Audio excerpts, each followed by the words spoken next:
और मैंने उस दिन कहा था कि ये खुलासा नहीं होगा तो अब की बार पश्चिम राजस्थान में बड़ा आंदोलन होने वाला है। और मैं आज भी आपके माध्यम से कह रहा हूँ कि सरकार अभी नहीं चेती। जघन्य अपराध किया गया, उसका पर्दाफाश हो। आज 115 लोग एमएलए साहब के नेतृत्व में भूख हड़ताल पर बैठे हैं। नमस्कार, इस वक्त मैं लवाउट के अंदर हूं, जहां बाबरी जी को न्याय दिलाने के लिए हजारों और लाखों की संख्या में आज लोग पहुंचे और करीबन 16 दिन बीत जाने के बाद अभी तक कोई खुलासा नहीं है। 7 दिन से आमरण अनशन पर बैठे लोग भी 115 संख्या हो गई। तो तमाम सारे लोग हैं, उनसे बातचीत करेंगे। सांवरी से आए बसनाराम जी, आप सांवरी से आए हो, ये धरने को न्याय दिलाने के कितने गाड़ियों के साथ, कितने लोगों के साथ आए और क्या कहना चाहेंगे? हम 200-250 आदमी आए हैं, 20-25 गाड़ियों के साथ आए हैं और सबकी एक ही मंशा है, भौरी को न्याय मिले, भौरी को न्याय मिले, भौरी के कातिल गिरफ्तार हो, जल्दी से जल्दी गिरफ्तार हो। एक बहुत ही निर्गम महिला की, घर सूती महिला की रात में हत्या कर दी गई हत्यारों द्वारा और एक जघन्य अपराध किया गया, उसका पर्दाफाश हो। आज 115 लोग एमएलए साहब के नेतृत्व में भूख हड़ताल पर बैठे हैं, अनशनकारी, और हजारों की तादाद में आज लोग धरने में शामिल हुए। सबकी एक ही मंशा है, भौरी का कातिल गिरफ्तार हो और जल्दी से जल्दी भौरी को न्याय मिले और इस केस का पर्दाफाश हो। बिल्कुल। और भी हमारे साथ लोग हैं, उनसे बातचीत करके। वेराराम जी, आप क्या बताएंगे? आज लगातार मैं देख रहा हूँ, एक दिन छोड़ या लगातार यहाँ इस धरने में आ रहे, क्या ये आंदोलन बड़ा रूप ले सकता है? सरकार कब तक न्याय मिलेगा? आप 16-17 दिन बीत जाने के बाद 115 लोग आमरण अनशन पर बैठे। अनिल जी, मैं तो आपको भी एक तरह का दंडार्थी मान रहा हूँ। जब से ये घटना हुई 15 दिन में आपको लगातार देख रहा हूँ और आज हम केशुराम जी नेतृत्व में काफ़ी लोग SC/ST के लोग आए हैं और हमने पहले दिन ही कह दिया था कि लवाउट की धरती पर पैर रखने की जगह नहीं मिली। आपने आज हालात देखी, आपका कैमरा मैं देख रहा था, पैर रखने की। मैं खुद विकलांग आदमी हूँ और मैं खुद कम से आधा किलोमीटर पैदल चल के आया हूँ, गाड़ी की व्यवस्था नहीं हो पा रही दिनेश जी राय। तो ये हालात हो गई और मैंने उस दिन कहा था कि ये खुलासा नहीं होगा तो अब की बार पश्चिम राजस्थान में बड़ा आंदोलन होने वाला है। और मैं आज भी आपके माध्यम से कह रहा हूँ कि सरकार अभी नहीं चेती। ये एजेंसियां SIT के मामले में लॉलीपॉप देना बंद करें। यहाँ की पुलिस को पूरा पता है और पुलिस को उसका राजपास करना चाहिए। पब्लिक, आप खेती का टाइम आ गया, आप देख रही है लोगों ने गाड़ियाँ खड़ी कर रखी है, बेरोजगार लोग हैं। आज उनके घर में हालात देखिए, खेती बाड़ी का सीजन आ गया, फिर भी उन लोगों ने 15 दिन हो गए, आप देख रहे हो। और ये आंदोलन बहुत बढ़ेगा अगर सरकार ने खुलासा नहीं किया है। तो आज हमने फड़ौदी मीटिंग की है और शीघ्र ही हम फड़ौदी बंद करने का भी निर्णय ले रहे हैं, बचनाराम जी को, दिनेश जी को, केशुराम जी को साथ लेकर। इसके बारे में भी हम चर्चा कर रहे हैं। तो ये बहुत बड़ा काम होने वाला है। बिल्कुल। दिनेश जी, आप क्या बताएंगे? लगातार मैं देख रहा हूँ आप इस धरने में शामिल है, क्या कुछ लग रहा है? आज जो संख्या देख रहे हैं उसको लेकर क्या कहेंगे? आज इस राजस्थान की धरती में ही नहीं, पूरी दुनिया में इतिहास रच दिया है। 36 कौम के लोग, किसान कौम के लोग और पढ़ने वाले बच्चों ने भी आज छुट्टी रख के यहाँ आए हैं। तो आप अनुमान लगा सकते हैं कि लोगों के दिल में दर्द कितना है। और लगातार आप देख रहे हैं शुरू से लेकर आज तक, और मैं भी 27 तारीख से लेकर आज तक इस धरने में बैठा हूँ। बैठना बड़ा मुश्किल है, तो मैं धन्यवाद देता हूँ उन लोगों को जो 108 लोग भूख हड़ताल पर बैठे हैं, दूसरों के हक के लिए, न्याय के लिए। हमारी लड़ाई किसी व्यक्ति के खिलाफ नहीं है, हमारी लड़ाई किसी विचारधारा के खिलाफ नहीं है, हमारी लड़ाई केवल और केवल अपराध के खिलाफ है। राजस्थान सरकार, शासन और प्रशासन इसमें ढिलाई क्यों दे रहा है, इस बात ये समझ से परे है। क्यों ढिलाई दे रहे? इतना बड़ा अपराध हो गया। अपराध को यदि कहीं छुपाने का प्रयास करेंगे, अपराध को यदि दबाने का प्रयास करेंगे, तो ये इससे बड़ा कोई पाप नहीं है, इससे बड़ा कोई अपराध नहीं है। मैं तो चाहता हूं कि इसका जल्द खुलासा हो जाना चाहिए। कितनी बड़ी संख्या में आज लोग लवाउट की धरती पर आए हैं, गंगानगर से लेकर सांचौर तक, यहाँ बाड़मेर से, पंजाब से, हरियाणा से लोग आए हैं। तो सोचना चाहिए कि इतना बड़ा अपराध हो गया है और इस अपराध का अभी तक खुलासा नहीं होना आखिर क्या है?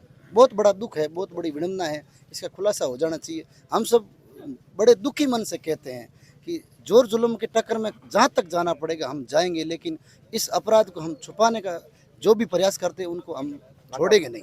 बिल्कुल। तो सर, क्या बताएंगे? आप किस तरह से आज लगातार मॉनिटरिंग कर रहे हैं और यहाँ पर 115 लोग आमरण अनशन पर बैठे हैं, क्या ये धरना है जो कल समाप्त होगा? कब तक ये आश्वासन मिलेगा? कब तक ये जो हत्यारा गिरफ्तार होगा? देखिए, पहली बात तो मैं इस जिले के SP और कलेक्टर से कहना चाहता हूं कि आपको नैतिकता के आधार पे उस पद पे बने रहने की जो है वो जिम्मेदारी वो रहना ही नहीं चाहिए। नैतिकता के आधार पे आपको इस्तीफा दे देना चाहिए। अगर SP और कलेक्टर लिखित रूप में दे कि 5 दिन में हम लोग ये खुलासा कर देंगे और उसके अधीनस्थ जो अधिकारी हैं वो नहीं कर पाते, तो उनको उस पद पे नहीं रहना चाहिए, पहली बात। दूसरी बात, सरकार में इस विधानसभा से चुने हुए विधायक कैबिनेट मंत्री है, इस संसद क्षेत्र से चुने हुए व्यक्ति केंद्र में मंत्री है, लेकिन दोनों की ओर से इस परिवार के प्रति संवेदना व्यक्त करना, इस परिवार से मिलना, इस परिवार के न्याय की बात करना तो बहुत दूर की बात है। उल्टा वो लोग ये कह रहे हैं कि वहां पे राजनीति कर रहे हैं।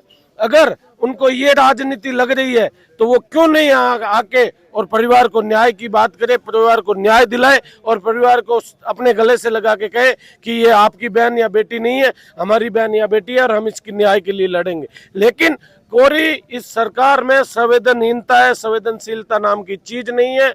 एक बहन की निर्मम हत्या हो जाती है और 17 दिन बीत जाते हैं, उसके बावजूद अभी तक ये पता नहीं लग पाया है कि ये प्रकरण, ये अपराध करने वाले व्यक्ति कौन है, तो उनसे क्या न्याय की उम्मीद की जाएगी।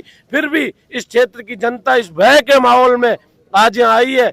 ऐसी एक मीडिया के थ्रू, एक लोगों की थ्योरी के थ्रू रोज एक नई थ्योरी सामने आ रही है कि कभी कोई कह रहे हैं कि बहुत ही निकटतम रिश्तेदार है जिसने ये घटना को घटित किया है, कभी कह रहे हैं कि इसके किसी दूसरे धर्म के व्यक्ति को हायर करके ये करवाया।